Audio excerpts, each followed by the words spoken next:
नागपूरमध्ये भरधाव ऑडीने 2 कार आणि एका दुचाकीला धडक दिली आणि या अपघाताला राजकीय वळण लागले। धडक देणारी ऑडी भाजपचे प्रदेशाध्यक्ष चंद्रशेखर बावनकुळे यांच्या मुलाची असल्याचं उघड झालं आणि या प्रकरणी पोलिसांनी बावनकुळे यांच्या मुलाची चौकशी केली असून नोटीस देत त्याला सोडून देण्यात आले। नागपूर अपघातात गाडी कोण चालवत होतं, बावनकुळे कुटुंबाचा संबंध नाही तर लपवा छपवी का, असा सवाल खासदार संजय राऊतांनी केला। लाहोरी बारमधील सीसीटीव्ही फुटेज तपासा, फुटेज गायब झाले, नंबर प्लेटही काढण्यात आली आहे, लोकांना चिरडून तुम्ही मोकाट सुटणार का, असा हल्लाबोल राऊतांनी केला। मुंबई विमानतळावर झालेल्या बैठकीत अजित पवारांनी निवडणुकीनंतर मुख्यमंत्रीपदाची इच्छा व्यक्त केल्याचं कळतंय। बिहार पॅटर्नचा दाखला देत अजित पवारांनी भाजपकडून आश्वासन मागितलंय। हिंदू या वृत्तपत्राने या संदर्भात बातमी दिली आहे।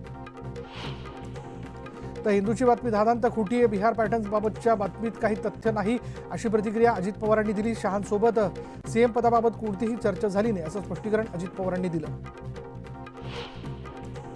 छगन भुजबळ यांनी पुन्हा मनोज जरांगेंवर निशाणा साधला। मी शेतकऱ्यांच्या प्रश्नावर लढणार असल्याचं जरांगेंनी जाहीर केलं होतं। यावर तो कधीपासून शेतकरी तज्ञ झाला, असं म्हणत भुजबळांनी जरांगेंवर हल्लाबोल केला।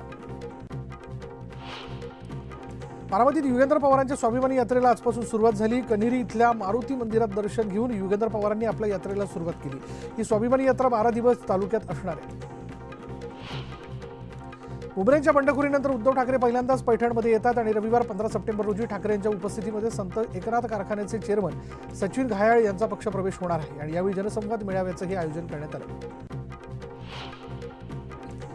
मुंबई भाजपच्या कोर कमिटीची आज दुपारी बैठक होणार आहे आणि बैठकीत संघटनात्मक आढाव्यासह पक्षांतर्गत फेरबदलांवर चर्चा होणार असल्याची माहिती आहे। वर्ध्यातील पंतप्रधान नरेंद्र मोदींच्या कार्यक्रमात बदल करण्यात आला। 19 सप्टेंबरऐवजी 20 सप्टेंबरला पंतप्रधान मोदी वर्धा दौऱ्यावरती येतात। विश्वकर्मा योजनेच्या लाभार्थ्यांसोबत ते संवाद साधणार आहेत। मुख्यमंत्री माझी लाडकी बहीण कुटुंब भेट अभियानाला आजपासून सुरुवात होणार आहे। मुख्यमंत्री एकनाथ शिंदे 15 कुटुंबांना भेटून संवाद साधणार आहेत। काही लोकांनी देवेंद्र फडणवीसांचा गैरफायदा घेत त्यांचा विश्वासघात केला, अशी टीका हसन मुश्रीफ यांनी समरजित घाटगेंचं नाव न घेता केली। मला 6 वेळा निवडून दिलं म्हणून मला दिलं, आता हवा बदलली असेल असं काहींना वाटतं, पण तुम्ही अशी हवा बघत राहाल तर तुमचं वाटोळं होईल, असा टोलाही त्यांनी घाटगेंना लगावला। राज्यपाल CP राधाकृष्णन जळगाव दौऱ्यावरती आहेत। राधाकृष्णन यांचं सकाळी जळगाव विमानतळावरती आगमन झालं। ग्रामविकास मंत्री गिरीश महाजन यांनी राज्यपालांचं स्वागत केलं। अकोले विधानसभा मतदारसंघाचे अजित पवार गटाचे आमदार किरण लहामटे यांनी तिरंगा यात्रा काढली। 15 ऑगस्टपासून सुरू झालेल्या यात्रेचा आज समारोप झाला आणि यावेळी समारोप रॅलीत आमदारांनी डीजेच्या तालावर आपल्या पत्नीसह फुगडी खेळण्याचा आनंद लुटला। मालवणमधल्या राजकोट किल्ल्यावरील पुतळा दुर्घटनेप्रकरणी आरोपींची पोलीस कोठडी आज संपते आणि त्यामुळे आरोपींना मालवण कोर्टात हजर केलं जाणार आहे। पुतळा दुर्घटनेनंतर पुतळा उभारणीबाबत राज्य सरकार नियमावली तयार करणार आहे आणि पुतळ्याबाबत विविध विभागाच्या 10 उपसमित्यांची नियुक्ती केली जाणार आहे। 15 दिवसात राज्याचे सांस्कृतिक धोरण जाहीर होणार आहे। देशात मंकीपॉक्सचा पहिला रुग्ण आढळून आला आणि त्यानंतर केंद्र सरकारने सर्व राज्य आणि केंद्रशासित प्रदेशांना संशयित रुग्णांची तातडीने तपासणी करण्याचा सल्ला दिला। सर्वोच्च न्यायालयाच्या कारवाईच्या इशाऱ्यानंतरही कनिष्ठ डॉक्टरांनी कामावर परतण्यास नकार दिला आणि त्यामुळे कोलकात्याच्या RG कार मेडिकल कॉलेज हॉस्पिटलमधील कोंडी संपताना दिसत नाहीये।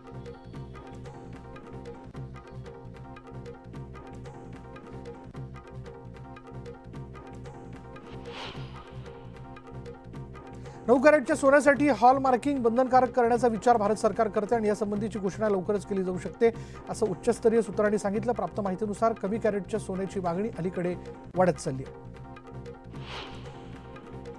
राज्यातील 1ली ते 8वीच्या वर्गांना शिक्षक होण्यासाठी अनिवार्य असलेली शिक्षक पात्रता परीक्षा राज्य परीक्षा परिषदेतर्फे 10 नोव्हेंबर रोजी घेतली जाणार आहे आणि त्यासाठी 9 ते 30 सप्टेंबर या कालावधीत अर्ज भरता येणार आहे। गडचिरोली जिल्ह्यातील भामरागड तालुक्यात पूरस्थिती निर्माण झाली। पर्लकोटा नदीवरील मोठा पूल पाण्याखाली गेल्यानं भामरागड तालुक्याचा अनेक गावांशी संपर्क तुटला। प्रशासनाने जवळपास 300 नागरिकांना सुरक्षित स्थळी हलवलं। देवरी तालुक्यातील वाघ नदी पुलावरून डिझेल टँकर वाहून गेला आणि याचा व्हिडिओ सोशल मीडियावर मोठ्या प्रमाणात व्हायरल होतोय। प्रशासनाने सावधानतेचा इशारा दिल्यानंतरही नागरिकांनी दुर्लक्ष केल्याचं दिसून येतं। गोंदिया जिल्ह्यात पावसाने थैमान घातलाय। मुसळधार पावसामुळे सखल भागात पाणी साचले तर काही ठिकाणी नागरिकांच्या घरात पाणी शिरलं असून संसार उपयोगी साहित्याचं नुकसान झालं। गोंदियात मुसळधार पावसामुळे नाल्याला पूर आला आणि यात एक घर वाहून गेलं असून यातील दोघांचा मृत्यू झाल्याची भीती व्यक्त केली जाते आणि या घटनेनंतर प्रशासनाकडून नागरिकांना खबरदारी घेण्याचं आवाहन करण्यात आलं। वर्ध्याच्या काही भागात जोरदार तर काही ठिकाणी साधारण पाऊस पडतोय।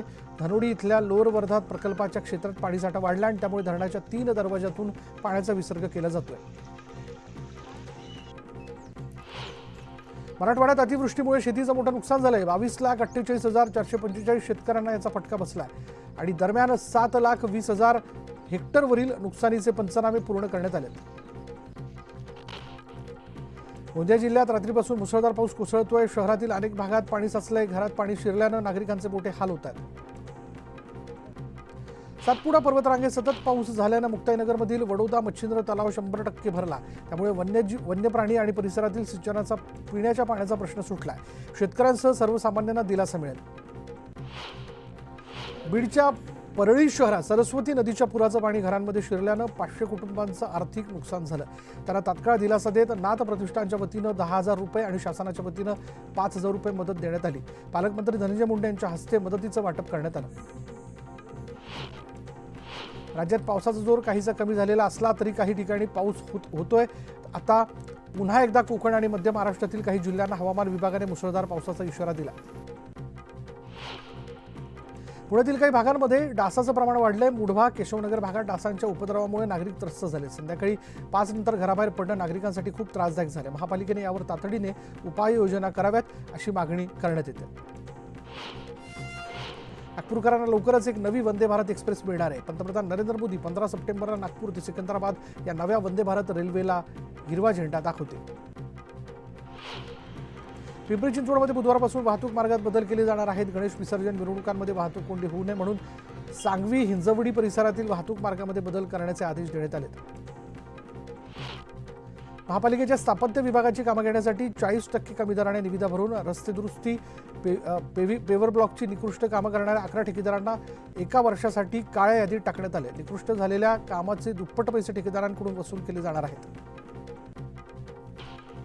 पश्चिम उपनगरामध्ये आता पावसाचं पाणी तुंबण्याची समस्या लवकरच दूर होण्याची चिन्ह आहेत। अंधेरी इथल्या उदच्चन केंद्र उभारणीसाठी जागेचा वाद मुंबई उच्च न्यायालयात गेला होता आणि त्यामुळे न्यायालयाने मोगरा उदच्चन केंद्र उभारण्यास स्थगिती दिली होती।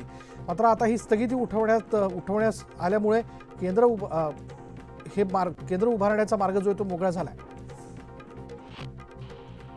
देशात 10 नव्या वंदे भारत एक्सप्रेस सुरू होणार आहे। झारखंडमधील जमशेदपूर इथल्या कार्यक्रमात पंतप्रधान नरेंद्र मोदी 15 सप्टेंबर रोजी विविध राज्यांमधील वंदे भारत एक्सप्रेसला हिरवा झेंडा दाखवतील।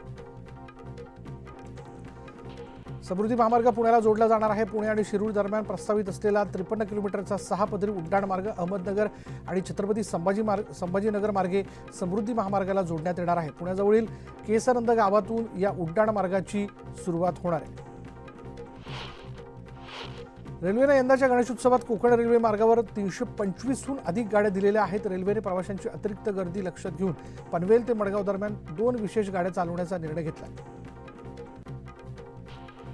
मुंबई उपनगर जिल्ह्याचे पालकमंत्री मंगलप्रभात लोढा यांनी मेट्रोच्या फेऱ्या वाढवण्याची मागणी Maha Mumbai metro operation corporation limited आणि MMRDA ला केली होती आणि त्या अनुषंगाने नागरिकांसाठी रात्रीच्या वेळेत अधिक फेऱ्या आणि विशेष गाड्या सोडण्यात येणार आहेत। मुंबई ठाणे आणि पालघर इथून सुमारे 2.5 लाखाहून अधिक चाकरमानी लालपरी एसटीने कोकणात गेल्या 5 दिवसात रवाना झाले होते। तब्बल 5,000हून अधिक बसेसद्वारे एसटी महामंडळाने या प्रवाशांची सुरक्षित वाहतूक करत एक नवा विक्रम प्रस्थापित केला। कळमनुरी तालुक्यातील डोंगरकडा गावातील एका तरुणाची CNG पंप मिळवून देण्याच्या नावानं 25 लाखांची फसवणूक करण्यात आली आणि या प्रकरणी आखाडा बाळापूर पोलीस ठाण्यामध्ये 2 जणांविरुद्ध गुन्हा दाखल करण्यात आला। बीडच्या आष्टीत PM कुसुम आणि ऊर्जा पंप योजनेमध्ये कोट्यवधी रुपयांचा घोटाळा झाल्याचं पुढे आलं। योजनेमध्ये मंजूर झालेला पंप लाभार्थी शेतकऱ्याला न देता दुसऱ्याला विकण्यात आला। घोटाळेबाजांवर कारवाई करण्यासाठी माजी मंत्री सुरेश धस यांनी पोलीस स्टेशनमध्ये ठिय्या आंदोलन केलं। सांगलीच्या संजयनगरमध्ये एका 4 वर्षाच्या बालकावर कुत्र्यानं प्राणघातक हल्ला केल्याची धक्कादायक घटना घडली आणि या हल्ल्यात बालक गंभीर जखमी झाला। सोलापूर महानगरपालिकेकडून थकीत कर वसूल करण्यासाठी धडक मोहीम राबवली जाते आणि याचाच भाग म्हणून कुमठा नाकावरील पेट्रोल पंप सील करण्यात आला। पेट्रोल पंप चालकाकडे 13 लाख रुपये थकबाकी असल्याने ही कारवाई करण्यात आली। ताडोबाच्या बफर झोनमधील निमडेला नवेगाव झोनमध्ये साम्राज्य शिकारीचा थरार पर्यटकांना अनुभवायला मिळाला. झरणी वाघीण आणि ताडोबाचा राजा छोटा मटका याची 18 महिन्याची मुलगी मादा वाघिणीने पहिल्यांदाच मोठ्या साम्राज्य शिकार केली. बुलढाणा जिल्ह्यात बोथा गावाजवळ घाटात असलेल्या एका मंदिरात अस्वल आढळून आलं आणि त्यामुळे परिसरातील नागरिकांमध्ये भीतीचं वातावरण निर्माण झालंय. या अस्वलाचा बंदोबस्त करावा अशी मागणी नागरिकांनी वन विभागाकडे केली. गेल्या 8 महिन्यांमध्ये छत्रपती संभाजीनगरमधील 80 जणांनी आत्महत्या केलेल्या आहेत. 20 तरुणींनी प्रेमभंगातून आत्महत्या केल्याची धक्कादायक बाब समोर आली असून यात 5 मुली तर 15 मुलांचा समावेश आहे. जळगावमधील जैन मंदिराजवळ कारमधील लाखोंची रक्कम चोरट्यांनी लंपास केली. कारमधील बॅग घेऊन चोरटे पसार झाले आणि यावेळी स्थानिक गुन्हे शाखेच्या कर्मचाऱ्यांनी पाठलाग करून तिघांना अटक केली. त्यांच्याकडून चोरीचा मुद्देमाल जप्त करण्यात आला. तुळजाभवानी मंदिरात नवरात्र महोत्सवात यंदा कुंकू उधळण्यास निर्बंध घालण्यात आला आहे. देवीची विधिवत पूजा आणि इतर ठिकाणी हे कुंकू जे ते वापरलं जाणार आहे. मात्र नवरात्र उत्सवात कुंकू डोळ्यात गेल्यानं डोळ्यांना इजा तसंच दुर्घटना घडण्याची भीती असल्यानं आता कुंकूऐवजी फुलांची उधळण केली जाणार आहे.